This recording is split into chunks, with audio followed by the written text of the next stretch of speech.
Hi friends, welcome back to the Heartfelt Brush. I'm your host, Sarah. In this episode, we're going to discuss several ways that art can act as a lifeline when life feels heavy or unmanageable.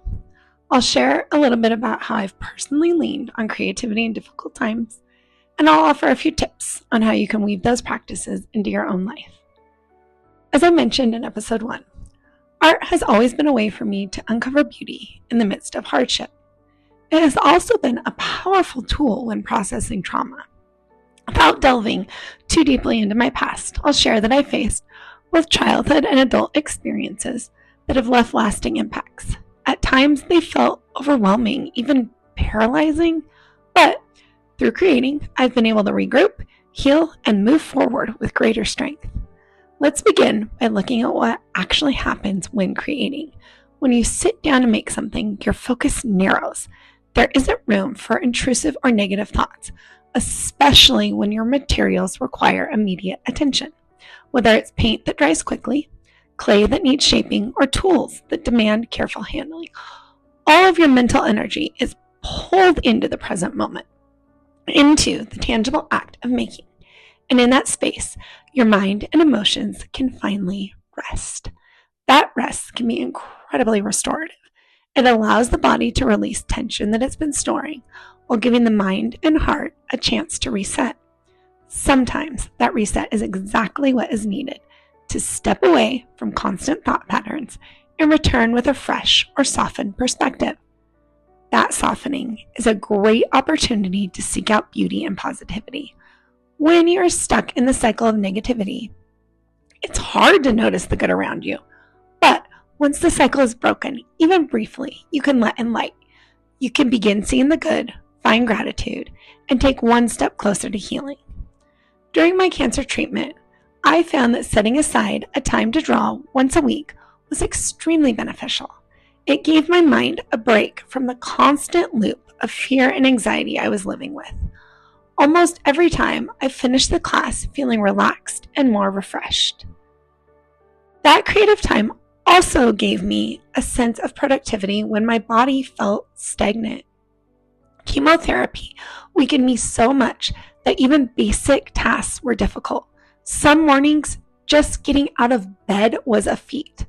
But finishing a drawing after a 2-hour class gave me something real. It reminded me that I could still accomplish things, which brought with it a sense of healing and acceptance to my journey that hadn't been there before. Creating can also be a space to lean into feelings often suppressed. It's so easy to tell yourself that you shouldn't feel certain ways, which only pushes the emotions deeper, making them harder to reconcile in the future. But when you allow yourself dedicated time to create from those feelings, you give them form. You acknowledge them, and in doing so, you begin to release them. When you create from your emotions, there are a couple of different ways to approach it. You can choose to express what you feel directly through colors, objects, or subjects that represent those emotions. I always think of the Color Monster books as a great example of this. My son loved them when he was little, and we still use them to help him recognize and sort his feelings, especially when they start to feel too big to handle.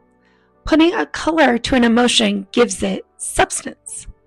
Another approach is to create something objective, something that simply gives you space to reflect on your feelings. Sometimes you've already identified what you're feeling, and you don't need to include those exact emotions in your art. This is a strategy I've used myself many times. I don't always need to draw or paint the exact emotion I'm experiencing to move through the process of healing. For example, I've used landscape painting to process anger. I gave myself permission to focus on the negative, messy feeling for the entirety of the time it took me to complete the landscape. When I wasn't painting, I didn't dwell on what was making me angry. I set it aside, which allowed me to move forward with other parts of my life. The anger became less consuming. So, how can you incorporate these strategies into your own life? A simple place to start, just as we discussed last episode, is to set aside time and get your hand moving. You might choose a consistent schedule, like a weekly class, to give yourself a regular break from life stresses, or simply carving out 5 minutes when you're feeling overwhelmed. When your emotions feel too big to carry, try pausing, picking up a pencil or paintbrush, and letting the feelings flow onto paper. Only you know where you're at in your healing journey and what you need right now.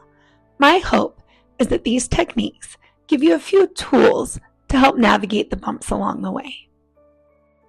Here's your homework for the next 2 weeks. Set aside 3 to 5 days, 10 minutes this time, to create.